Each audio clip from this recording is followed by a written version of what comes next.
स्वागत आपके साथ। मैं हूं जास्मिन शर्मा। जम्मू कश्मीर, लद्दाख, हिमाचल की खबरों की बात करेंगे और शुरुआत राजौरी से, जहां आतंकियों से मुठभेड़ अभी भी जारी है। 3 से 4 आतंकियों के छिपे होने की खबर है। राजौरी बरोह के जंगली इलाके में ये मुठभेड़ हो रही है।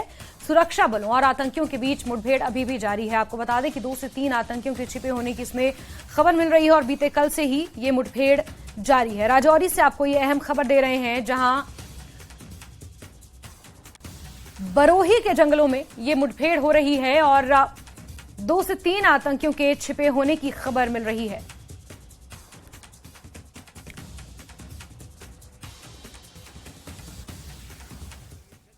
जो है वो कल से चल रहा है। आप देख सकते हैं कि सिक्योरिटी फोर्सेस काफी संख्या में यहाँ पे जो है अपने पोजीशन ली हुई है और ये बताया गया है कि 2 से 3 आतंकवादी इसी इलाके में जो हैं छुपे हुए हैं। सुबह 5:45 बजे तक जो फायरिंग है उसका तबादला होता हुआ दिखाई दिया सिक्योरिटी फोर्सेस और आतंकवादियों में। उसके बाद अभी जो आतंकवादी हैं वो इस कोशिश में है कि किसी भी तरह अब इस कॉर्डन से निकल के जो है वो भाग जाने में कामयाब हो सके। वहीं सिक्योरिटी फोर्सेस की ये कोशिश है किसी भी तरह जो आतंकवादी हैं वो बच के ना निकल पाए। और यही जो इलाका है, अभी 0 पॉइंट पे हम मौजूद हैं और आप देख सकते हैं ये जवान जो हैं वो मुस्तैद हैं, मोर्चा संभाले हुए हैं और कोशिश यही है इनकी कि किसी भी तरह जल्द से जल्द जितने भी आतंकवादी हैं उनका सफाया किया जाए। और मैं आपको बता दूं कि ये जो इलाका है ये घना जंगल है और इसी घने जंगल का फायदा उठाते हुए जो आतंकवादी हैं वो अपने हाइड आउट्स जो हैं इन जंगलों में बनाते हैं और उनकी कोशिश ये होती है कि घात लगा के जब भी मौका मिले सिक्योरिटी फोर्सेस पे हमला किया जाए, उसके बाद वो वापस जंगलों में छुप जाते हैं। और ऐसे में एक स्पेसिफिक इनपुट जो है वो सेना के पास आया था कि इस इलाके में जो है 2 से 3 आतंकवादी जो हैं वो छुपे हो सकते हैं, जिसके बाद जो है यहाँ पे कॉर्डन किया गया पुलिस और सेना की तरफ से। और यहाँ पे एसओजी के जवान और सेना के जवान जो हैं वो लगे हुए हैं इस ऑपरेशन में।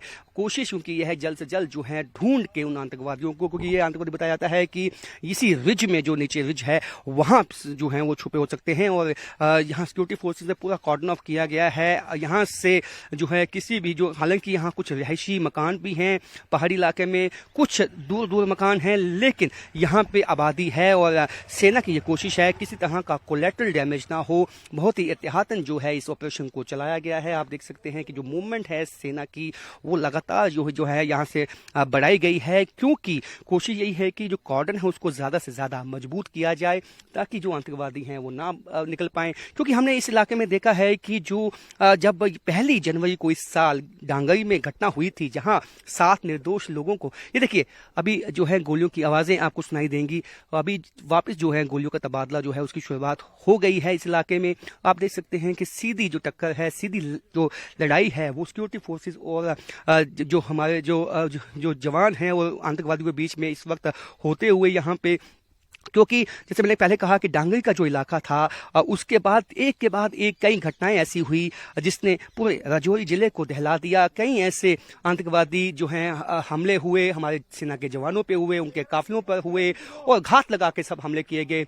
और ऐसे में हालांकि सिक्योरिटी फोर्सेस को भी एक के बाद एक सफलता मिली, इस इलाके में कई आतंकवादियों को ढेर किया गया। लेकिन अभी भी जो बताया जाता है कि पाकिस्तानी आतंकवादी 10 से 11 उनकी संख्या हो सकती है जो 2 या 3 की टुकड़ियों में यहाँ बटे हुए हैं और इस इलाके में उनकी मौजूदगी वक्तन वो दिखाते रहते हैं। और सिक्योरिटी फोर्सेस जो हैं वो इसी कोशिश में है कि जो जितने भी आतंकवादी हैं जो घुसपैठ करके यहाँ पहुंचे हैं उनको जो है जहन्नुम पहुंचाया जाए। और ये लगे हुए हैं हमारे सिक्योरिटी फोर्सेस। और कोशिश यही है, जिस तरह से पाकिस्तान की कोशिश है कि जिस तरह से ऑपरेशन ऑल आउट चलाया गया कश्मीर घाटी में, वहां ज्यादा उनकी लाइफ नहीं होती है, 2 या 3 या 5 दिनों में उनका सफाया हो जाता है। ऐसे में जम्मू सूबे को रिवाइव करने की कोशिश है, यहाँ पे आतंकवाद को हवा देने की कोशिश है ताकि सिक्योरिटी फोर्सेस के लिए नए चैलेंजेस जो हैं वो पैदा किया जाए। लेकिन हमारे सिक्योरिटी फोर्सेस भी इन आतंकवादियों को मुंह तोड़ जवाब देने में लगे हुए हैं। कैमरामैन आशु के साथ राजन वैद, राजौरी। और चलिए सीधे रुक करेंगे राजौरी का, जहां से हमारे सहयोगी राजन इस वक्त हमारे साथ जुड़ गए हैं। राजन, आपने तमाम जानकारियां साझा की और क्योंकि बरोह का ये घना जंगल है, लेकिन जो तस्वीरें सामने आई हैं कुछ रिहायशी मकान भी यहां पर हैं और जिस तरीके से मुठभेड़ जारी है, क्या एहतियातन कदम यहां पर उठाए जा रहे हैं और सेना के लिए ये कितना बड़ा चैलेंज है और कितने एरिया को यहां पर कॉर्डन ऑफ किया गया है और कितना समय हो गया है कि जब से ये मुठभेड़ यहां पर जारी है? राजन। जी देखिए जास्मिन, आज इस मुठभेड़ का दूसरा दिन है और सुबह से हम यहाँ मौजूद हैं और हमने देखा है कि अभी स्पेशल फोर्सेस जो है वो उनकी टुकड़ियां जो हैं वो गई हैं इनकाउंटर। आप मेरे सामने, मैं अपने विजय को कहूंगा, आशु को वो दिखाएं, वो जो सामने पहाड़ी है वो छत पे आप देख सकेंगे कि सेना के जवान वहां पे डटे हुए हैं और बताया जाता है ठीक इसके पीछे जो है वो आतंकवादियों की मूवमेंट हुई थी, जहां कल से ही फायरिंग हुई है और बीच बीच में अब फायरिंग की आवाजें आ रही हैं। और मैं अब बता दूं कि अब जो आतंकवादी हैं वो अभी गोलियां बीच बीच में जो है हालांकि चला रहे हैं, लेकिन अभी जो कांटेक्ट है सिक्योरिटी फोर्सेस का, सीधा कांटेक्ट वो नहीं हो पाया है। लेकिन अभी हमने देखा है कि कमांडो फोर्स भी जो है वो यहां से अभी आगे गई है, तो जिसका मतलब है कि किसी वक्त भी एक जो बड़ा तबादला है गोलियों का, वो उसकी शुरुआत इस इलाके में हो सकती है। जो रहायशी मकान है आप देख सकते हैं, उनसे लोगों को पीछे लाया गया है, उन लोगों को घरों से कहा गया कि आप पीछे रहें या आप बाहर ना निकलें। और यहाँ से आपको बताऊंगा कि ये जो घना जंगल आप देख सकते हैं कि यही एक सेफ हेवन जो है वो आतंकवादियों के लिए बना हुआ है, क्योंकि यहाँ पे नेचुरल हाइडआउट्स होते हैं जिनमें वो ये आतंकवादी छुपे रहते हैं और घात लगा के हमला करने की कोशिश में रहते हैं। और ये जो कामयाबी जो इनको ट्रेस करने में मिली थी, ये भी कल उस वक्त मिली जब 3 लोडेड जो जिनके पास हथियार थे ऐसे आतंकवादियों को देखा गया, जिसके बाद टेक्नोलॉजी का इस्तेमाल किया गया, इस बात को यकीनी बना लिया गया कि ये आतंकवादी हैं। उसके बाद कॉर्डन किया गया इलाके को, और कॉर्डन करने के बाद जब आतंकवादियों को ये लगा कि अब वो सिक्योरिटी फोर्सेस से घिर चुके हैं, तो उन्होंने ताबड़तोड़ जो गोलियां हैं वो सिक्योरिटी फोर्सेस पे चलाई, कुछ ग्रेनेड दागे, और ऐसे में सिक्योरिटी फोर्सेस की तरफ से भी रिटेलिएट किया गया, उसका जवाब दिया गया और सिक्योरिटी फोर्सेस ने भी आतंकवादियों को निशाना बना के गोलियां चलाई। लेकिन हालांकि रात का वक्त जब हो गया तो इलाके को कॉर्डन ऑफ कर लिया गया, एम्बुश वहां पे रखे गए जंगल में। जिस तरह से मैंने कहा, जंगल का घना जंगल है, आसपास ऐसी कई चट्टाने हैं जिनका फायदा उठा के आतंकवादी जो हैं छुप सकते हैं। कई नेचुरल ऐसे केव्स होती हैं इन पहाड़ी इलाकों में जो इनका हाइड आउट बन जाती हैं, और लोकल गाइड की मदद से ये एक तरफ से दूसरी तरफ जाने में कामयाब होते हैं। हालांकि ये इलाका जो है वो पूरी तरह से अब कॉर्डन हो चुका है, स्पेशल फोर्सेस आगे जा चुकी हैं और किसी वक्त भी जो है उन आतंकवादियों से सीधा कांटेक्ट जब होगा तो वहां से कोशिश यही होगी सिक्योरिटी फोर्सेस की कि जल्द से जल्द जो है आतंकवादियों को न्यूट्रलाइज किया जाए, क्योंकि ये आतंकवादी जो हैं पिछले कुछ महीनों में यहाँ घुसपैठ करके आए हैं, ऐसे क्यास लगाए गए हैं। और जिस तरह से यहाँ एलओसी का इलाका भी जास्मीन ज्यादा दूर नहीं है, और एलओसी के इलाके से और जो यहाँ की टेरेन है उसका फायदा उठाते हुए ये लोग घुसपैठ करते हैं। हालांकि यहाँ एलओसी पे सीज फायर है पाकिस्तान की तरफ से, जो पहले शेलिंग और गोले आते थे वो नहीं आते हैं, लेकिन अभी भी पाकिस्तान की जो सेना है वो घुसपैठ करवाने में इन आतंकवादियों की मदद करती है। ये किसी से छुपा हुआ नहीं है, क्योंकि उनकी मदद के बिना ये आतंकवादी हमारे इस साइड, इस टेरिटरी में नहीं आ सकते हैं। और अगर ये आने में कामयाब हुए हैं तो कहीं न कहीं जो लोकल OGWs हैं, ओवरग्राउंड वर्कर्स, बिल्कुल राजन, जिस तरीके से आप जानकारियां दे रहे हैं कि OGWs हैं और उनकी मदद से सीमा पार से ये आतंकवादी यहां पहुंचते हैं और उनका भी खात्मा बखूबी किया जा रहा है, इसमें कोई दो राय नहीं है राजन। लेकिन जिस तरीके से आप तस्वीरें दिखा रहे हैं, लोगों के रिहायशी मकान यहाँ पर काफी मात्रा में हमें नजर आ रहे हैं, क्योंकि ये जंगली इलाका भी है और अभी आतंकवादियों से संपर्क एस्टैब्लिश करने की कोशिश की जा रही है। और जो तस्वीरें नजर आ रही हैं यहाँ पर, आम लोगों की सुरक्षा को किस तरीके से सुनिश्चित किया गया है और लोगों के लिए क्या गाइडलाइंस यहाँ पर हैं, राजन? जी देखिए जास्मीन, सबसे पहले कल लोगों को यहाँ से पीछे हटाया गया और यहाँ के लोग भी काफी जो है खौफ में थे। जब उनसे हमने बात की तो उनका कहना था कि रात को जिस तरह से फायरिंग यहाँ पे हुई और रुक रुक के अभी भी फायरिंग हो रही है और अभी तक कोई भी आतंकवादी अभी भी मारा नहीं गया है, तो ऐसे में खौफ और डर जो है लोगों में बना हुआ है। हालांकि उनको अपने मकानों से नीचे लाया गया है और उनके मकानों में अब सेना ने जो है अपना मोर्चा संभाला है। जैसे आप सामने तस्वीर में देख पाएंगे कि जो रिहायशी मकान है उनकी छतों पे भी जो सेना के जवान हैं उन्होंने मोर्चा संभाला हुआ है। और जिस तरह का ये पहाड़ी इलाका है वहां से, और ये भी बताया जाता है जो आतंकवादी आ रहे हैं उनके पास अच्छी संख्या में, अच्छी मात्रा में हथियार हैं, यानी कि मतलब किस तरह के जो मॉडर्न हथियार हैं वो भी इन आतंकवादियों के पास हैं। और कई दफा चाइनीज ग्रेनेड भी इन आतंकवादियों से मिले हैं, जिससे कि ये साफ हो जाता है कहीं ना कहीं पाकिस्तान और चाइना की भी ये साजिश है कि जम्मू कश्मीर को सुलगा के रखना है, वहां पे शांति नहीं होने देनी है। क्योंकि यदि जैस्मिन अगर यहाँ शांति होगी तो यहाँ विकास होगा, डेवलपमेंट होगी। वही पाकिस्तान नहीं चाहता है कि यदि अगर यहाँ के लोग डेवलपमेंट चाहेंगे, पढ़ेंगे लिखेंगे और वो चाहेंगे कि उनको अच्छा एम्प्लॉयमेंट मिले, अच्छी सड़कें मिले, वो नहीं चाहते हैं। वो चाहते हैं कि जम्मू कश्मीर के मुद्दे को हाईलाइट किया जाए इंटरनेशनल लेवल पे, इस तरह की घटनाओं को अंजाम देकर हाईलाइट करने की कोशिश रहती है और सिक्योरिटी फोर्सेस को नुकसान पहुंचाने की कोशिश उनकी रहती है। लेकिन अब जो इंटेलिजेंट इनपुट्स जो सिक्योरिटी फोर्सेस के पास आ रहे हैं उससे काफी मदद मिली है सिक्योरिटी फोर्सेस को, क्योंकि अब जो है आतंकवादियों का सफाया बहुत तेज हो चुका है इस इलाके में। क्योंकि पहले हमने देखा कि आतंकवादियों ने घात लगा के हमले करने की शुरुआत जो है इस इलाके में जम्मू सूबे के पुंछ के इलाके में, रजौरी के इलाके में, और लगते हुए इलाके हैं ये एलओसी के साथ।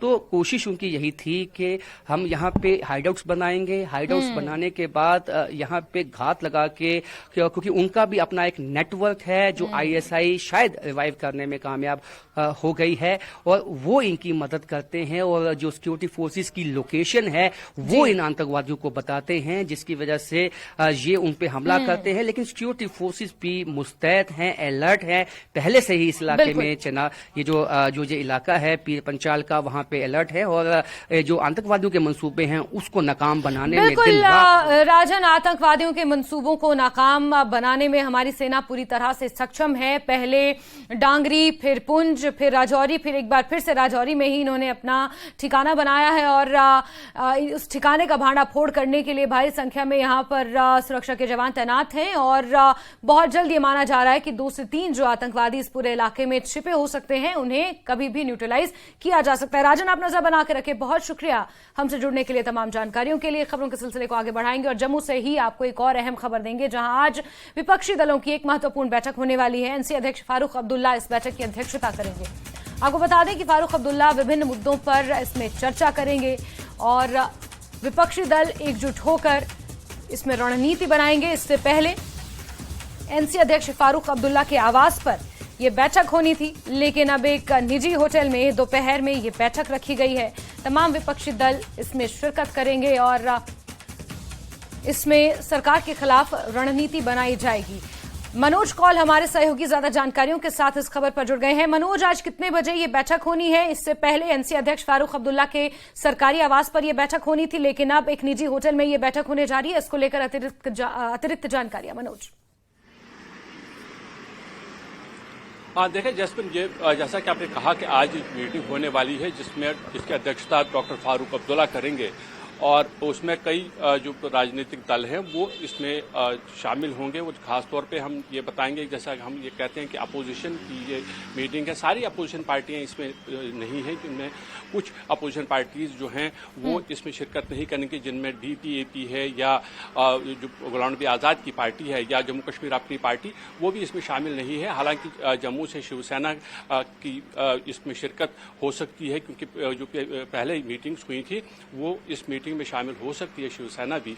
लेकिन जो एजेंडा है इस मीटिंग का, उसके बारे में अभी किसी को मालूम नहीं है। हालांकि ये मीटिंग अभी चंद घंटे बाद यानी 2:30 बजे ये शुरू होने वाली है मीटिंग, लेकिन हमने कई जो लीडर्स हैं, जो पार्टीज हैं जो इसमें शिरकत करने वाली हैं, उनसे ये जानने की कोशिश की थी कि आखिर मेन एजेंडा क्या है इस मीटिंग का। उनका ये कहना था कि जो मुद्दे अभी सामने हैं, जिनमें जो जिस तरह की खबरें चल रही हैं कि यूएलपी और पंचायत के चुनाव जो हैं वो अभी नहीं होंगे, शायद उनको डिले किया जाएगा, वो मुद्दा हो सकता है, स्मार्ट मीटर्स का मुद्दा हो सकता है, प्रॉपर्टी टैक्स जैसा मुद्दा हो सकता है। तो इस तरह के मुद्दों पर चर्चा करेंगे और कोशिश इन पार्टीज की यही होगी कि सरकार को किस तरह से घेरा जाए। लेकिन सबसे बड़ी महत्वपूर्ण बात यह है जैस्मिन, जिसमें कि जैसे मैंने पहले कहा कि मेन एजेंडा इसका तय नहीं हुआ है। और हमने देखा कि पहले भी जो मीटिंग्स हुई थी, इससे पहले एक और मीटिंग हुई थी इन्हीं दलों की, जिसकी अध्यक्षता डॉक्टर फारूक अब्दुल्ला ने की थी। तो उसमें एक फिक्स्ड एजेंडा था, वो ये था कि इलेक्शन कमीशन के पास जाना है और जम्मू कश्मीर में चुनाव के बारे में एक विज्ञापन देना है, उस पर चर्चा करके सरकार पे दबाव बढ़ाना है कि यहाँ चुनाव कराए जाए। लेकिन अब की बात, जो आज जो मीटिंग होने वाली है 2:30 बजे एक प्राइवेट होटल में जम्मू में, वहां उसके लिए कोई एजेंडा फिक्स नहीं है। हाँ, ये है कि जिस तरह की जो मुद्दे हैं जिनका ये पार्टीज अलग अलग समय पर चर्चा करती रही हैं, उन्हीं मुद्दों पर ये बातचीत होगी और उसमें अब ये देखना होगा कि आखिर उनमें किस हद तक सहमति बनती है और आगे का जो लाएअमल होगा इन पार्टीज का, आगे का जो प्रोग्राम होगा वो किस तरह का होगा। बिल्कुल मनोज, कयास ये भी लगाए जा रहे हैं कि सरकार के खिलाफ किन मुद्दों के आधार पर चुनावी मैदान में उतरना है, जो आगे आने वाले समय में चुनाव होंगे, सरकार के खिलाफ रणनीति इसमें तय की जाएगी। ये कयास लगाए जा रहे हैं और ये कयास इसलिए भी बुलंद हो रहे हैं क्योंकि बहुत सी ऐसी पार्टियां हैं जिन्हें न्योता नहीं मिला है, जिसका जिक्र आपने भी किया, चाहे वो डीपीएपी हो या फिर अपनी पार्टी हो। इस तरीके की पार्टियां जो कहीं ना कहीं जिन पर ये आरोप लगते रहे हैं कि बीजेपी के टीम बी के तौर पर वो काम करती हैं, इस तरह की पार्टियों को न्योता नहीं मिला है। इस वजह से ये कयास जो है ये और बुलंद हो जाते हैं कि शायद सरकार के खिलाफ चुनावी रणनीति इस बैठक में, इस जो मीटिंग में हो सकती है, तय हो सकती है। जी हाँ, बिल्कुल। देखिए कि इसमें रणनीति किस तरह की तय होगी वो देखना जरूर होगा। जैसा कि मैंने पहले कहा कि इसमें चूंकि कोई खास एजेंडा नहीं है, वही मुद्दे इस मीटिंग में उठाए जाएंगे जिसमें जम्मू कश्मीर में चुनाव कराने की बात है या स्मार्ट मीटर्स या प्रॉपर्टी टैक्स जैसे जो अलग अलग मुद्दे हैं उन पर बातचीत होगी। अब ये देखना होगा कि स्ट्रैटेजी किस तरह की होगी, क्योंकि ये पार्टियां अलग अलग तरीके से भी, अगर हम इंडिविजुअली देखेंगे तो ये पार्टियां अलग अलग तरीके से भी ये मुद्दे उठाती रही हैं। अब आज जब ये मिल रहे हैं तो उसमें ये देखना होगा कि आखिर क्या ये कोई उसमें कोई अलग ग्रुप बनाया जाएगा या कोई किस तरह की प्लानिंग होगी कि सरकार को घेरने की कोशिश की जाएगी। क्योंकि जैसे सबसे बड़ा मुद्दा जो अपोजिशन पार्टी यहाँ उठाती रही है वो ये है कि जम्मू कश्मीर में असेंबली के चुनाव कराए जाए। और जब अब जबकि ये खबरें भी गश्त कर रही हैं, हालांकि उसको कोई पुष्टि हुई नहीं है, लेकिन ये खबरें गश्त कर रही हैं। जैसे पहले कहा जा रहा था कि अक्टूबर नवंबर में यहाँ जो पंचायत और यूएलबी के चुनाव है वो अपने टाइम पे होंगे और उसके बाद बाकी के चुनाव के बारे में सोचा जाएगा। लेकिन ये खबरें जब गश्त करने लगी कि शायद वो चुनाव भी डिले हो जाएंगे, तो उसके बाद से ये जो पार्टीज हैं वो ज्यादा सक्रिय हुई हैं। हालांकि इसमें अगर बीजेपी की भी बात करें जैस्मिन, तो बीजेपी ये कहती है कि वो इलेक्शन के लिए तैयार है। ऐसा नहीं है कि वो इलेक्शन को पोस्टपोन करवाना चाहते हैं। वो ये कहते आए हैं कि इलेक्शन कमीशन ऑफ इंडिया, जो इलेक्शन अथॉरिटीज हैं, वो जब उसका चुनाव का फैसला करेंगे तो वो भी बिल्कुल तैयार है। लेकिन अपोजिशन पार्टीज लगातार जो बीजेपी है, बीजेपी को निशाना बना रही हैं और ये कहा जा रहा है, जैसे कि उमर अब्दुल्ला जो कि वाइस प्रेसिडेंट है जम्मू कश्मीर नेशनल कॉन्फ्रेंस के, उन्होंने रिसेंटली एक बयान दिया था जिसमें उन्होंने ये कहा था कि असेंबली चुनाव को फिलहाल भूल जाएं, क्योंकि उन्होंने ये कहा था कि जो यूएलबी और पंचायत के चुनाव अगर ये डिले करते हैं तो उसका मतलब है फिलहाल यहाँ असेंबली चुनाव के बारे में बात ही नहीं हुई। तो इस तरह के मुद्दे लगातार उठाते रहे। महबूबा मुफ्ती भी ऐसे कहती आई है कि यहाँ जो सरकार है बीजेपी चुनाव लड़ने से डरती है, तो ऐसे में वो लगातार बीजेपी को निशाना बना रहे हैं, जबकि बीजेपी ये कहकर अपने आप को बचाती है। उनका ये कहना है कि हम तैयार है चुनाव के लिए, लेकिन इलेक्शन कमीशन जैसे ही फैसला करेगा, जैसे ही समीर, क्या माफ कीजिए मनोज, क्या हम ये कह सकते हैं कि जिस तरीके से जो ये विपक्षी पार्टियां हैं ये बीजेपी के ऊपर आरोप लगा रही हैं कि बीजेपी जानबूझकर चुनाव में देरी कर रही है, वहीं दूसरी तरफ बीजेपी ये कहती है कि चुनाव जम्मू कश्मीर में इलेक्शन कमीशन को कराना है और बीजेपी भी चुनाव के लिए तैयार है, लेकिन इस रस्साकस्सी में, इस राजनीतिक उहापोह में जो संवैधानिक संस्था है चुनाव आयोग, वो कहीं ना कहीं टारगेट हो रही है। अपरोक्ष रूप से इस संवैधानिक संस्था के ऊपर सवाल उठ रहे हैं, क्योंकि बीजेपी भी ये कह रही है कि इलेक्शन कमीशन ही निर्णय लेगा। राजनीतिक जो विपक्षी राजनीतिक पार्टियां हैं वो बीजेपी के ऊपर आरोप लगा रही हैं। तो ये जो संवैधानिक संस्था है ये निशाना बन रही है, क्योंकि बीते कल हमने देखा था कि पैंथर्स पार्टी के कुछ कार्यकर्ताओं और नेताओं ने इलेक्शन कमीशन के बाहर जाकर विरोध प्रदर्शन किया था और मुर्दाबाद के नारे लगाए थे, जो कि कतई भी सही नहीं है एक संवैधानिक संस्था के प्रति इस तरीके का रवैया। देखिए, यहाँ सबसे बड़ी महत्वपूर्ण बात यह है कि जैसे आपने कहा कि संवैधानिक संस्थान जो इलेक्शन कमीशन ऑफ इंडिया है उस पर उंगलियां उठाई जा रही हैं। यहाँ जो अपोजिशन पार्टीज हैं, अपोजिशन पार्टीज का आपको याद होगा कि चंद महीने पहले यहाँ एक मीटिंग हुई थी अपोजिशन पार्टीज की। यही जो मीटिंग आज जिन दलों की हो रही है, जिन चुनाव की पार्टीज की हो रही है, यही पार्टियां मिली थी, जम्मू में ही मिली थी डॉक्टर फारूक अब्दुल्ला के रेजिडेंस पे, और उसके बाद एक डेलीगेशन गया था चीफ इलेक्शन कमिश्नर से मिलने के लिए दिल्ली में, और वहां उनका एक ज्ञापन सौंपा था जिसमें यह कहा गया था कि यहाँ इलेक्शन करवाएं। तो लगातार जो उसके बाद हमने देखा कि जो यहाँ की जो राजनीतिक पार्टियां हैं उनका ये कहना है कि चूंकि इलेक्शन कमीशन ऑफ इंडिया जो है वो सरकार की डायरेक्टिव्स पर जो है काम करेगा, यानी सरकार जब ये बताएगी कि जम्मू कश्मीर में हालात अब ठीक है, जम्मू कश्मीर में पीस है, जम्मू कश्मीर में लोग वोट दे सकते हैं, तो तभी इलेक्शन कमीशन ऑफ इंडिया कोई निर्णय ले सकता है कि यहाँ चुनाव कराने के बारे में।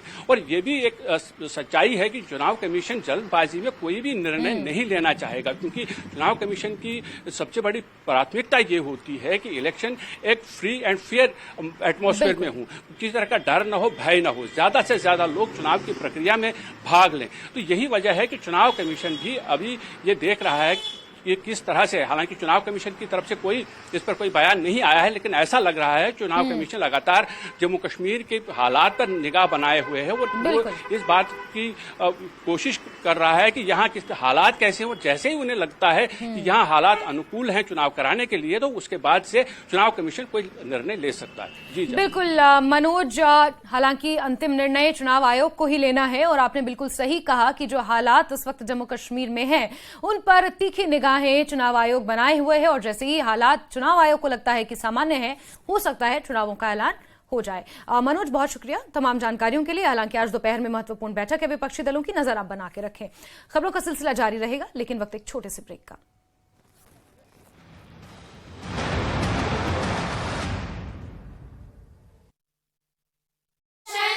पिस्तौल और अन्य सामग्री बरामद की। पुंछ की मंडी तहसील में खाई में गिरी ऑल्टो कार, हादसे में 2 लोगों की मौत, एक बच्चा भी जख्मी। पुलवामा में शिक्षा विभाग की ओर से विद्यार्थियों को प्रोत्साहित किया गया। राजकीय कन्या उच्चतर माध्यमिक विद्यालय पुलवामा में मुख्य शिक्षा अधिकारी अब्दुल कयूम नदवी ने नेत्रहीन छात्रा तहजीबा जान को अपने खर्च पर एक विशेष लैपटॉप प्रदान कर छात्रा का हौसला बढ़ाया।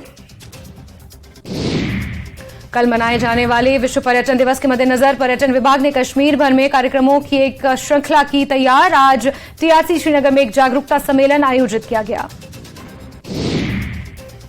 आज पीएचई विभाग में काम करने वाले सभी कर्मचारियों ने न्यूनतम मजदूरी अधिनियम लागू करने को लेकर राजबाग श्रीनगर में विरोध प्रदर्शन किया। इस दौरान प्रदर्शनकारी हाथों में तख्तियां लेकर नारेबाजी करते दिखे।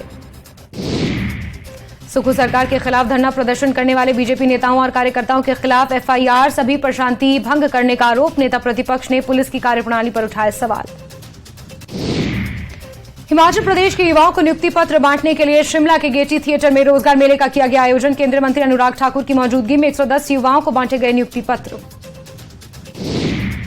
पंडोह में बारिश से मकान ढह जाने से एक महिला हुई घायल, इलाज के लिए 5 लाख की जरूरत। परिजनों ने प्रशासन से लगाई मदद की गुहार। आपदा का दंश, किराए के कमरे में रह रहा परिवार इलाज के लिए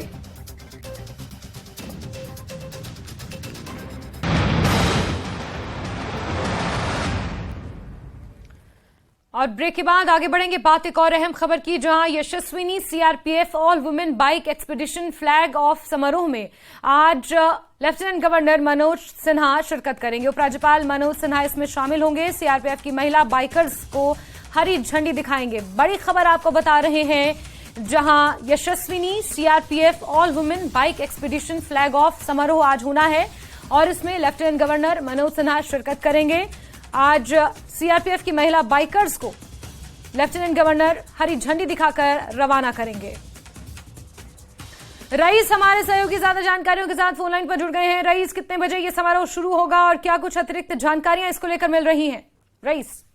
जी हाँ, बिल्कुल 10 बजे ये शुरू होने वाला था और बिल्कुल यहाँ पे मनोज सिन्हा जी जो है वो पहुंच चुके हैं। जो लेफ्टिनेंट गवर्नर है जम्मू कश्मीर के, वो यहाँ पे पहुंच चुके हैं और इसके साथ साथ यहाँ पे जो है जो सीआरपीएफ की ओर से यहाँ पे डेमोज दिखाए जा रहे हैं। और बता दें कि 75 बाइकें हैं जो इस यशस्वी सीआरपीएफ वुमेन बाइक एक्सपेडिशन का जो हिस्सा होंगे। तो 3 अक्टूबर से लेके 31 अक्टूबर तक जो है ये चलेगा। और यहाँ पे भी अगर हम लाल चौक की बात करें तो काफी उत्साह का माहौल है और बिल्कुल विजुअल्स में आप देख सकते हैं कि यहाँ पे डेमो दिखाए जा रहे हैं। यहाँ पे जो सीआरपीएफ के जो विमेन जो सीआरपीएफ फोर्सेस के जो जवान है वो यहाँ पे डेमो दिखा रहे हैं और काफी खुशी का माहौल है। लाल चौक में बड़ी लोगों की तादाद जो है इस प्रोग्राम में हिस्सा ले रही है, इस प्रोग्राम को देखने के लिए आए हैं। और अब से कुछ देर बाद जो है फ्लैग ऑफ सेरेमनी होंगी, जिसको कि मनोज सिन्हा जी जो लेफ्टिनेंट गवर्नर है वो उसको फ्लैग ऑफ सेरेमनी के साथ जो है बाइकर्स को रवाना करेंगे। तो यहाँ पे पूरा अगर हम देखें तो एक पूरा उत्साह का माहौल है और लाल चौक के आसपास जो है वो कड़ी सुरक्षा के बीच जो है ये प्रोग्राम हो रहा है। जी रईस, आपने कहा कि बड़ी संख्या में यहाँ पर लोग मौजूद हैं, तो क्या आम लोगों के लिए भी ये यशस्विनी सीआरपीएफ महिलाओं का जो ये समारोह है उसमें क्या आम लोग भी शिरकत कर सकते हैं और कौन से बड़े चेहरे लेफ्टिनेंट गवर्नर मनोज सिन्हा के अलावा इस समारोह में शामिल हैं? जी हाँ, बिल्कुल। अगर हम यहाँ पे बात करें तो लोगों की अच्छी खासी तादाद जो है वो यहाँ पे आई हुई है इस प्रोग्राम को देखने के लिए। और मनोज सिन्हा जी के साथ साथ उनके जो एडवाइजर है भटनागर जी भी यहाँ पे मौजूद है और इसके साथ साथ जो सीआरपीएफ के आला ऑफिसर्स है वो यहाँ पे मौजूद है। और पूरा अगर हम बात करें तो लाल चौक की अगर हम बात करें तो एक कॉमर्शियल हब है और श्रीनगर का हार्ट माना जाता है। तो ये जगह काफी कंजस्टेड रहती है और बड़े लोगों की तादाद जो है इस जगह पे पाई जाती है और ये in the heart of the city है। तो यही वजह है कि यहाँ पे लोगों की बड़ी तादाद जो है वो इस प्रोग्राम को एंजॉय कर रही है, इस प्रोग्राम को देख रही है। अब से कुछ देर बाद जो है इस प्रोग्राम जो ये विमेन बाइक एक्सपेक्टेशन है सीआरपीएफ की, इनका फ्लैग ऑफ होगा। तो पूरा यहाँ पे अगर हम बात करें तो जो एला के साथ साथ जो मनोज सिन्हा जी है वो यहाँ पे मौजूद है और पूरा जो सीआरपीएफ के जवान है वो डेमो दिखाते हुए यहाँ पे लोग इसको एंजॉय कर रहे हैं और काफी उत्साह का माहौल है। जी बिल्कुल। साथ ही रही सबसे कुछ ही देर बाद इस बाइक रैली को फ्लैग ऑफ करेंगे लेफ्टिनेंट गवर्नर मनोज सिन्हा। तो क्या इस बाइक रैली का रूट तय किया गया है? सीआरपीएफ की महिला बाइकर्स किस रूट को फॉलो करेंगी? कितना लंबा वो रूट होगा इस बाइक रैली का? जी हाँ, बिल्कुल। अगर हम देखें तो यहाँ पे जो है जैसे कि पहले ही कहा गया है कि 3 अक्टूबर से लेके 31 अक्टूबर तक जो है ये बाइक एक्सपेडिशन जो है वो विमेन बाइक एक्सपेडिशन चलेगा। तो यहाँ पे भी हम देख रहे हैं कि जो रूट है वो अभी यहाँ पे जो ऑफिसर्स हैं उनसे बात होगी। तो फिलहाल यहाँ पे हम देख रहे हैं कि जो सीआरपीएफ के जवान है वो डेमो दिखाते हुए और जो यहाँ पे लोग आए हुए हैं वो इस प्रोग्राम को काफी एंजॉय कर रहे हैं। और इसके साथ बिल्कुल रईस, तो ये सीधी तस्वीरें हम इस वक्त दिखा रहे हैं लाल चौक से, जहां पर सीआरपीएफ की महिला बाइकर्स का ये समारोह है जो आयोजित किया गया है।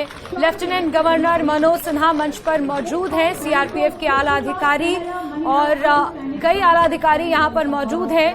इस प्रोग्राम का आयोजन किया गया है 3 अक्टूबर से 31 अक्टूबर तक ये कार्यक्रम आयोजित किया गया है। सीआरपीएफ की वुमेन बाइकर्स हैं जो इस प्रोग्राम का हिस्सा होंगी और ये सीधी तस्वीरें लाल चौक से आपको हम इस वक्त दिखा रहे हैं। उपराज्यपाल मनोज सिन्हा मुख्य अतिथि के तौर पर इसमें शिरकत कर रहे हैं और सीआरपीएफ की महिला बाइकर्स का ये एक महत्वपूर्ण समारोह है जो आयोजित किया गया है।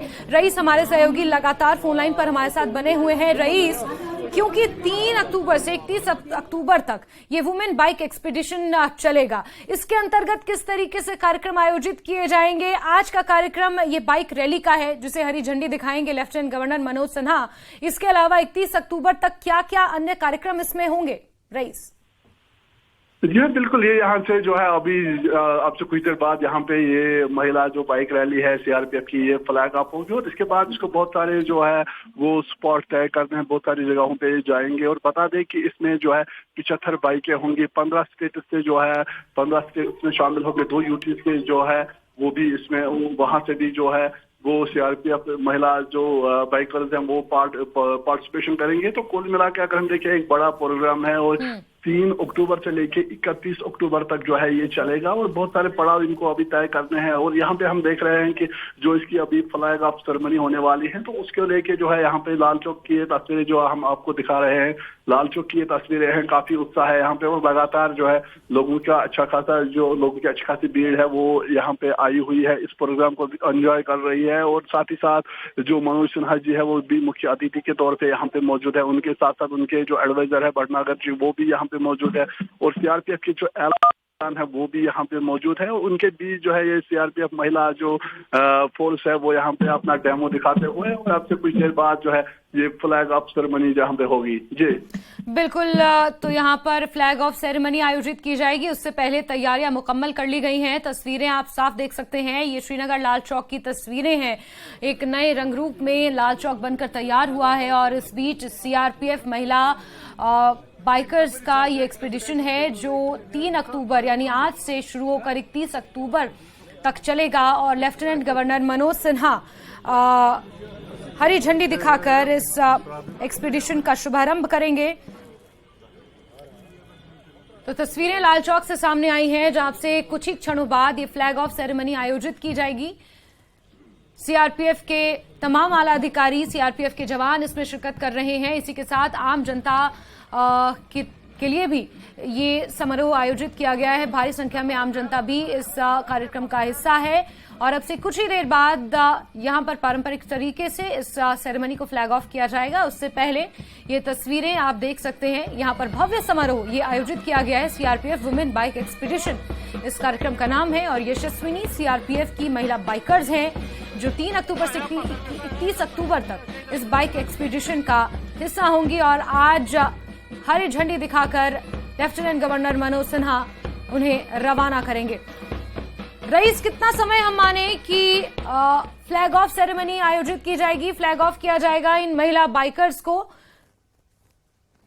जी हाँ, बिल्कुल। अगर हम देखें तो अभी जो है वो डेमो चल रहा है, अभी जो है परफॉर्मेंस इनकी तरफ से हो रही है और अब से लगभग 10-15 मिनट के बाद जो है ये फ्लैग ऑफ सेरेमनी यहाँ पे होगी, जिसको कि मनोज सिन्हा जो कि मुख्य अतिथि जो की गवर्नर है, लेफ्टिनेंट गवर्नर है जम्मू कश्मीर के, वो यहाँ पे मुख्य अतिथि के तौर पे जो है वो मौजूद है, वो इसको फ्लैग ऑफ करेंगे। और यहाँ पे भी हम देख रहे हैं कि लाल चौक की अगर हम बात करें तो ये काफी कंजस्टेड एरिया रहता है और यहाँ पे लोगों की अच्छी खासी भीड़ जो है वो मौजूद रहती है। और यही वजह है कि इस प्रोग्राम को भी देखने के लिए जो है वो बड़ी तादाद में लोग आए हैं। और जो बाइकर्स है, जो महिला बाइकर्स है, इनसे एक प्रेरणा मिलेगी यहाँ के युवाओं को। और यही वजह है कि लगातार लोग जो है वो इसको देख रहे हैं और जो सीआरपीएफ के जो जवान है वो यहाँ पे डेमो दिखाते हुए जो है वो अपना परफॉर्मेंस यहाँ पे दे रहे हैं। और अब से लगभग 10-15 मिनट के बाद जो है ये फ्लैग ऑफ सेरेमनी यहाँ पे होगी। जी बिल्कुल, अब से कुछ ही देर बाद ये फ्लैग ऑफ सेरेमनी यहाँ पर आयोजित की जाएगी। और यहाँ ये बताना जरूरी है कि सेंट्रल रिजर्व पुलिस फोर्स यानी सीआरपीएफ की ये जो महिला बाइकर्स हैं जो यशस्विनी के नाम से जानी जाती हैं, ये ग्रुप ऑफ महिला बाइकर्स हैं। और आपको ये बता दें कि ministry of women and child development मंत्रालय के साथ मिलकर इस कार्यक्रम का आयोजन किया गया है, समारोह का आयोजन किया गया है।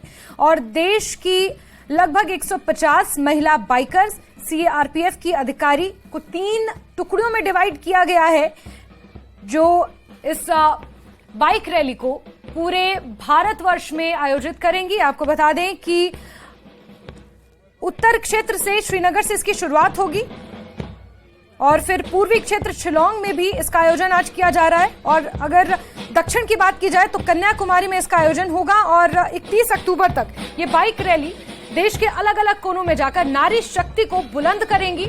इस मंशा के साथ इस समारोह का आयोजन किया गया है।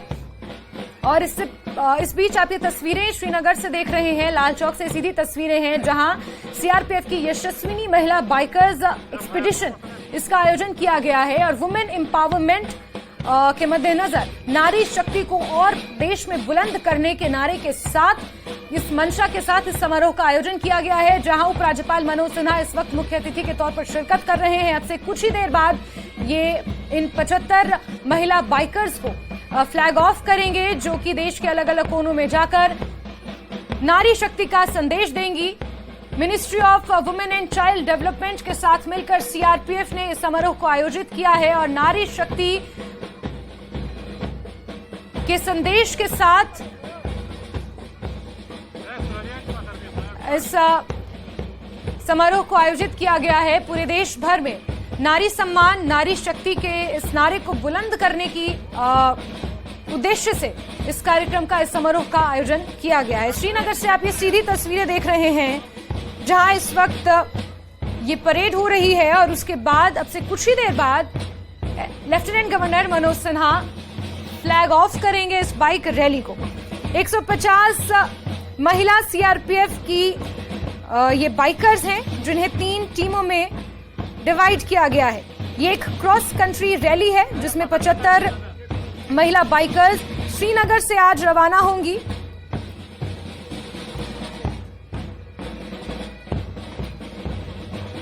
तो ये सीधी तस्वीरें श्रीनगर के लाल चौक से आपके टीवी स्क्रीन पर आपको हम दिखा रहे हैं, जहां कार्यक्रम आयोजित किया जा रहा है। ये समारोह आयोजित किया जा रहा है। सीआरपीएफ की महिला बाइकर्स जिन्हें यशस्विनी नाम दिया गया है, वो यहां से आज रवाना होंगी। 3 टुकड़ियां हैं पूरे भारत में और पहली टुकड़ी श्रीनगर से आज रवाना होगी, जिसे हरी झंडी दिखाएंगे उपराज्यपाल मनोज सिन्हा, जो इस कार्यक्रम में मुख्य अतिथि के तौर पर शिरकत कर रहे हैं।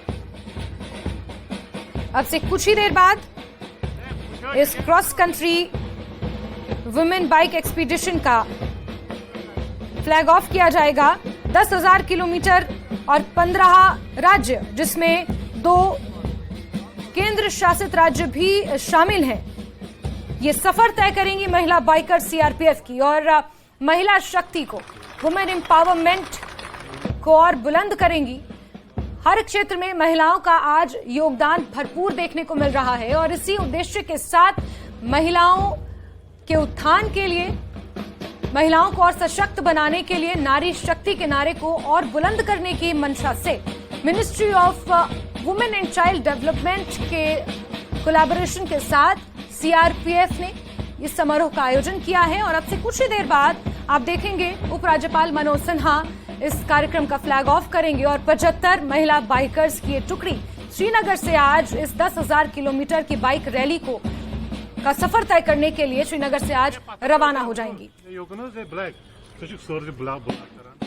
तो आप देख सकते हैं ये सेरेमनी यहाँ पर आयोजित की जा रही है। बेहद खूबसूरत ये तस्वीरें हैं। आम जनता भी इसमें शिरकत कर रही है।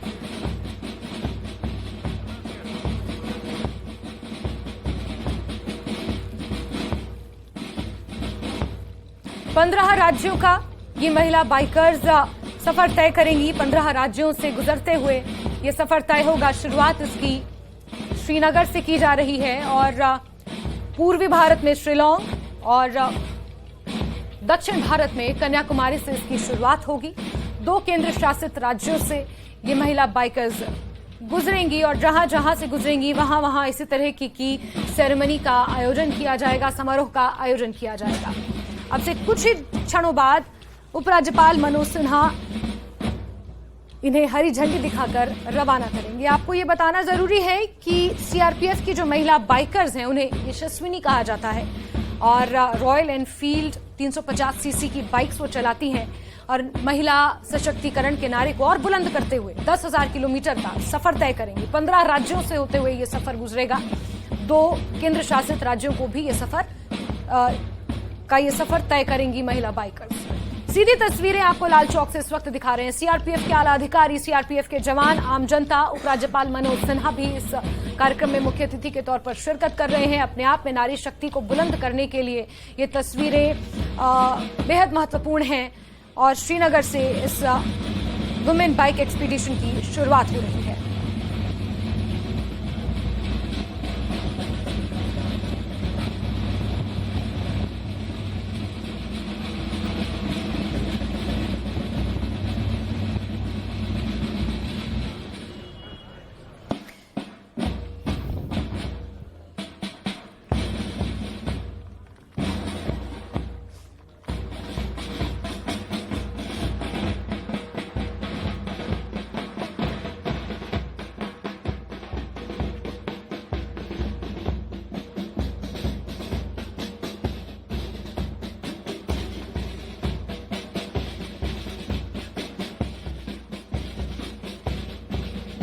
बेहद खूबसूरत तस्वीरें आप देख सकते हैं।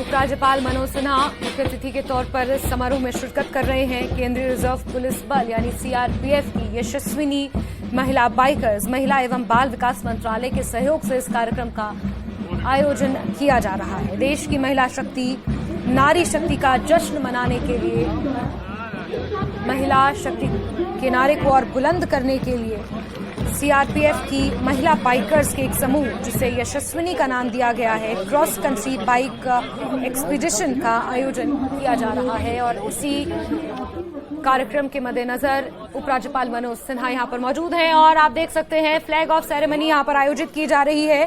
3 अक्टूबर से 31 अक्टूबर तक ये कार्यक्रम आयोजित होगा। महिला सीआरपीएफ अधिकारियों की 3 टीमें इसमें हिस्सा लेंगे। क्रॉस कंट्री रैली का आयोजन किया जाएगा। 75 रॉयल एनफील्ड मोटरसाइकिल पर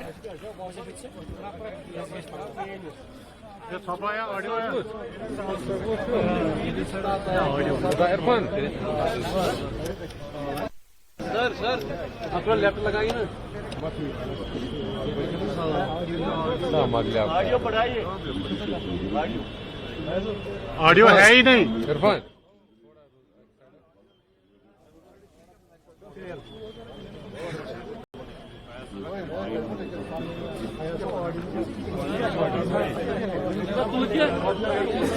क्या चलो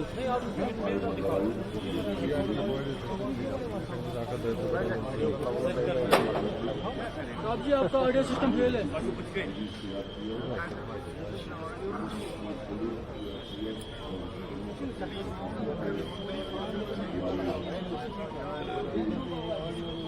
ऑडियो है ही नहीं।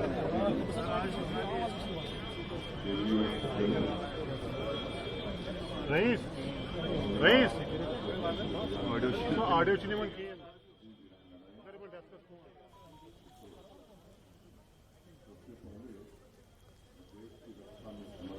ऑडियो है ही नहीं।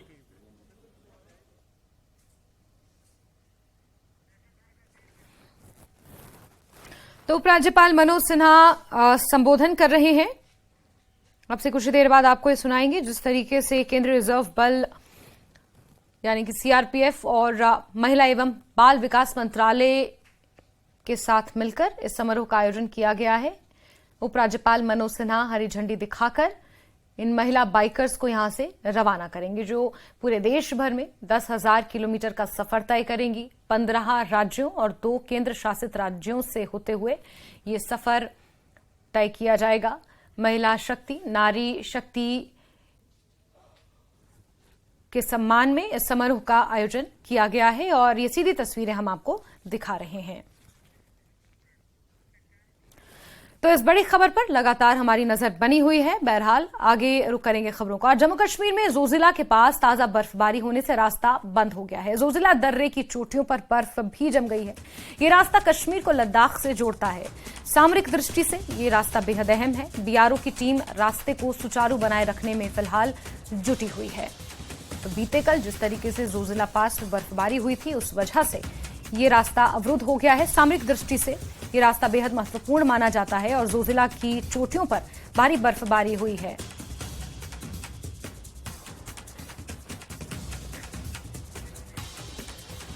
तो ये जोजिला पास है, यहां का रास्ता फिलहाल अवरुद्ध हो गया है भारी बर्फबारी के चलते, लेकिन बीआरओ इस रास्ते को सुचारू बनाए रखने में जुटा हुआ है। सीजन की दूसरी बर्फबारी जोजिला पास में दर्ज की गई है। बीते कल हमने ये तस्वीरें आपको दिखाई थी कि किस तरीके से जम्मू कश्मीर और लद्दाख को जोड़ने वाला ये दर्रा बेहद महत्वपूर्ण है सामरिक दृष्टि से, लेकिन बर्फबारी की वजह से ये मार्ग अवरुद्ध है और बीआरओ की टीम एक बार फिर डट गई है इस रास्ते को सुचारू करने के लिए। कश्मीर घाटी में तापमान में लगातार गिरावट आ रही है। उसकी मेन वजह यह है कि पहाड़ों में बर्फबारी होना शुरू हो चुकी है। मेरे पीछे मेरे कैमरामैन बशीर लोन आपको दिखाएंगे कि ये पहाड़ियां जोजिला की हैं जो कश्मीर को लद्दाख से जोड़ती हैं और यहाँ पर बर्फबारी होने का मतलब है कि कश्मीर में ठंड जो है मौसम शुरू हो चुका है। इससे न केवल सयाह कश्मीर की तरफ रागिब होंगे, बल्कि जो लोग कश्मीर में ठंड का मजा लेने आते हैं वो भी इन तस्वीरों को देख के ललचाएंगे। ये जो पास है ये कश्मीर को लद्दाख से जोड़ता है और सुरक्षा बलों के लिए ये एक बहुत अहम लोकेशन है, क्योंकि यहाँ पर तेज हवाएं चलती हैं और यहाँ से लद्दाख जो है वो कनेक्ट होता है। और लद्दाख में क्योंकि फोर्सेस का होना बहुत जरूरी है। जब से गलवान क्लैश हुआ है तो ये एक लाइफलाइन की तरह एक्ट करता है, जहां पर बीआरओ लगातार ये प्रयास कर रहा है कि कम से कम समय में यहां पर सड़क को खोला जाए और लगातार ओपन रखा जाए। पिछली बार 68 डेज में उन्होंने यह जोजिला का रास्ता खोला था, जो पहले 6 महीने 5 महीने तक बंद रहता था।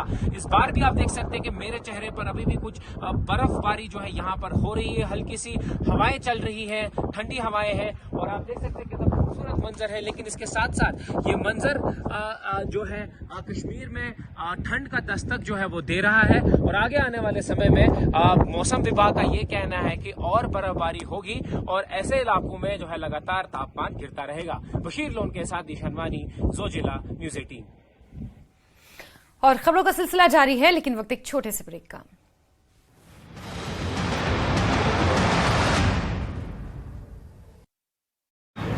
में सब्सिडी खत्म होने से दोगुनी हुई 12 लड़कियों की कीमत। जिला एनजीओ प्रधान ने प्रदेश सरकार से सब्सिडी जारी रखने की लगाई गुहार। मंडी में बारिश और भूस्खलन के कारण हाईवे बंद हो रही आवाजाही के बाद एनएचएआई ने शुरू किया टनल बनाने के प्रपोजल का कार्य। अब टनलों से होकर गुजरेगा मंडी से पंडोह तक 4 लेन। केलोंग में हुआ आयुष्मान भव का शुभारंभ। कार्यक्रम का मुख्य उद्देश्य देश और प्रदेश के लोगों को स्वास्थ्य सेवा स्कीम और सेवाओं के प्रति जागरूक करना, घर घर आयुष्मान कार्ड वितरित करना है। शिमला में आयोजित हुआ स्वच्छता अभियान। भाजपा प्रदेश प्रभारी अविनाश राय खन्ना ने बताया, स्वच्छता अभियान भाजपा के सेवा पखवाड़ा का भाग। भाजपा युवा मोर्चा की भी की जा रही जमकर तारीफ। किन्नौर में वाइब्रेंट विलेज कार्यक्रम के तहत राज्यपाल श्री प्रताप शुक्ल ने किया नाको और लियो गांव का दौरा। विश्व स्तरीय स्वास्थ्य सेवाओं और सही देखभाल के लिए आज ही आएं एसपीएस हॉस्पिटल लुधियाना।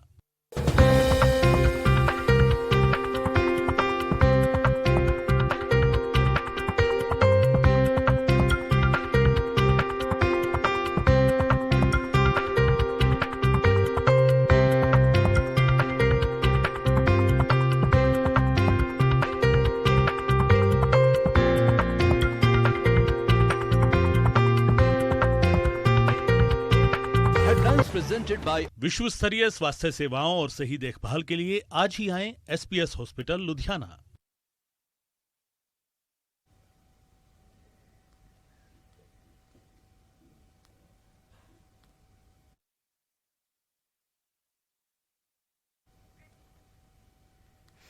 और ब्रेक के बाद एक बार फिर से आपका स्वागत है। फटाफट अंदाज में रुक करेंगे 10 मिनट में 50 खबरों का।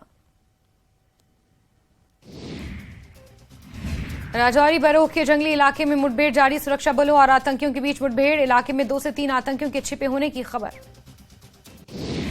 जम्मू में आज विपक्षी दलों की बैठक की अध्यक्षता करेंगे एनसी अध्यक्ष फारूक अब्दुल्ला। विभिन्न मुद्दों पर होगी चर्चा। जम्मू कश्मीर में एलजी प्रशासन की बड़ी पहल। पीएमएवाई लाभार्थियों को भूमि आवंटन वितरण आदेश। जम्मू कश्मीर से 245 लोगों को मिले ऑर्डर।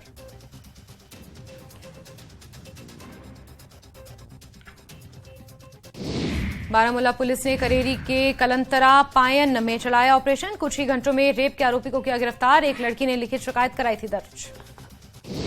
जम्मू में निर्वाचन भवन के सामने बड़े पैमाने पर Jammu Kashmir national panthers party के कार्यकर्ताओं का विरोध प्रदर्शन। हर्षदेव सिंह ने जम्मू कश्मीर में विधानसभा चुनाव नहीं कराने के लिए बीजेपी के नेतृत्व वाली केंद्र सरकार पर साधा निशाना। जम्मू में विपक्षी दलों की होनी है बैठक। कश्मीर में ताजा बर्फबारी। कश्मीर को लद्दाख क्षेत्र से जोड़ने वाले जोजिला दर्रे पर ताजा बर्फबारी। कल देश भर में मनाई गई गांधी जयंती। उपराज्यपाल मनोज सिन्हा ने बापू को दी श्रद्धांजलि। बापू का मिशन लोगों के जीवन को बदलना था। बापू ने लोगों से अहिंसा और सत्य के मार्ग पर चलने की थी अपील। जम्मू कश्मीर पुलिस द्वारा lake view environmental park police golf course में Kashmir marathon run for peace समारोह किया गया आयोजित। कल गांधी जयंती पर कठुआ में साइकिल रैली का हुआ आयोजन। कठुआ शहर में बाइसाइकिल फॉर चेंज क्लब द्वारा साइकिल रैली का किया गया आयोजन। कल श्रीनगर के कश्मीर हाट में जीआई महोत्सव का हुआ आयोजन। महोत्सव में शरीक हुए उपराज्यपाल मनोज सिन्हा। देश भर के 110 से ज्यादा कारीगर कला का कर रहे थे प्रदर्शन। गांधी जयंती के मौके पर गांदरबल में विशाल शांति यात्रा का हुआ आयोजन। गांदरबल उपायुक्त ने कहा, जिले के 46 पंचायत हुए नशा मुक्त। कल पुंछ में सीआरपीएफ की 38वीं बटालियन ने चलाया सफाई अभियान। गांधी जयंती के मौके पर आयोजित स्वच्छता अभियान में सीआरपीएफ अधिकारियों और कर्मचारियों ने की पुलिस लाइन के आसपास के इलाकों की सफाई।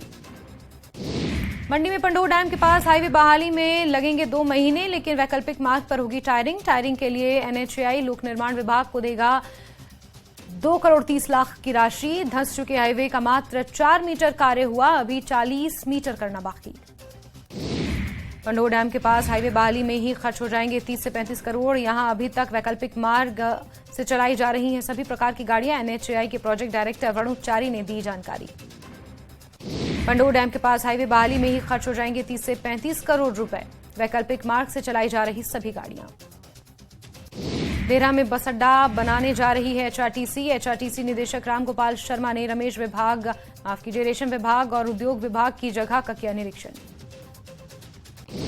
लाहौल स्पीति के तांदी संगम घाट की महत्वाकांक्षी परियोजना अधर में लटकी। पूर्व मुख्यमंत्री राजा वीरभद्र सिंह ने घाट के विस्तारीकरण और सौंदर्यीकरण की 2017 में रखी थी नींव।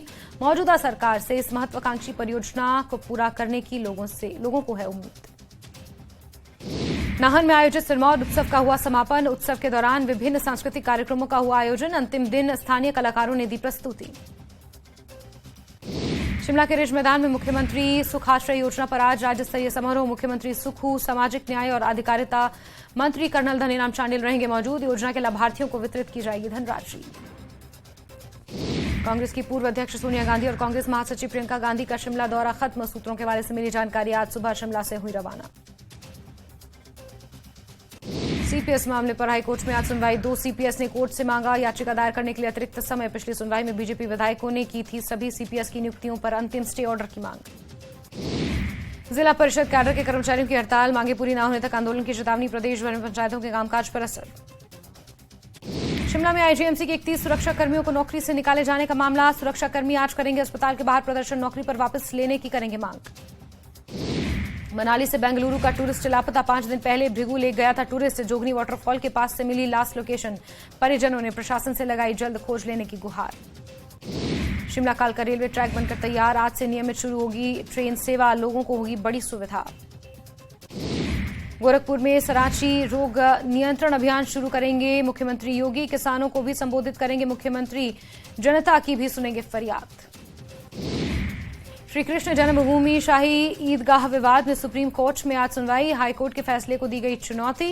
विवाद के सभी केस हाईकोर्ट ने किए हैं अपने पास स्थानांतरित। गोरखपुर में बोले मुख्यमंत्री योगी, मानवता की सुरक्षा की गारंटी देता है सनातन धर्म। सनातन पर संकट तो पूरे विश्व की मानवता पर संकट। बिहार की जातिगत जनगणना पर एसपी सांसद शफीकुर रहमान बर्क ने उठाए सवाल। बोले इस वक्त जनगणना की क्या थी जरूरत, चुनाव के लिए सब चला रहे दुकान।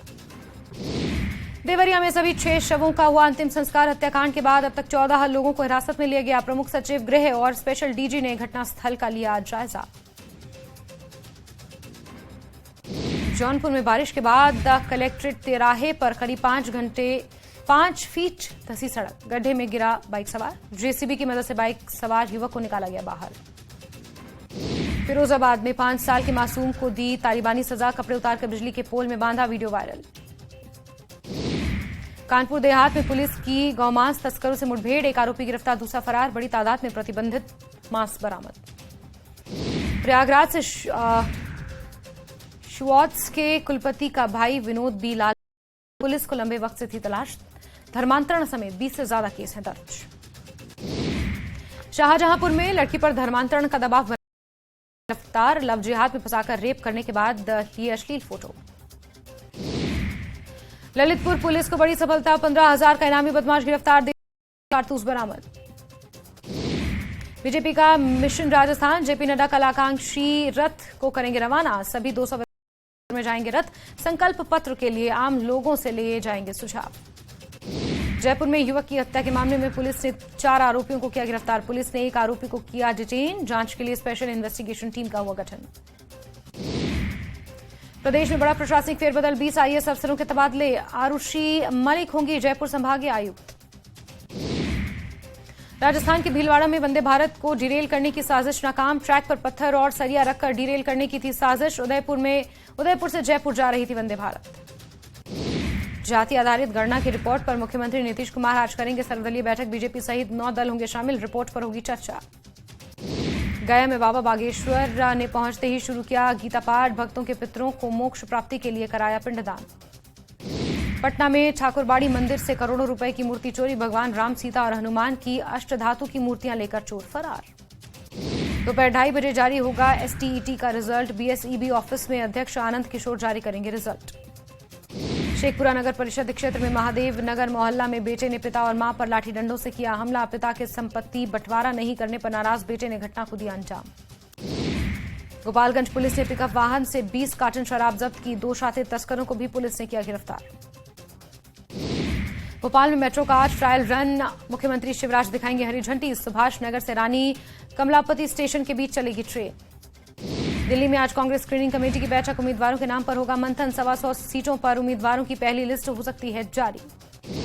भोपाल गैस कांड में आज होगी सुनवाई, डाउ केमिकल कंपनी के प्रतिनिधि की होगी पेशी, जिला अदालत ने कंपनी को भेजा था समन।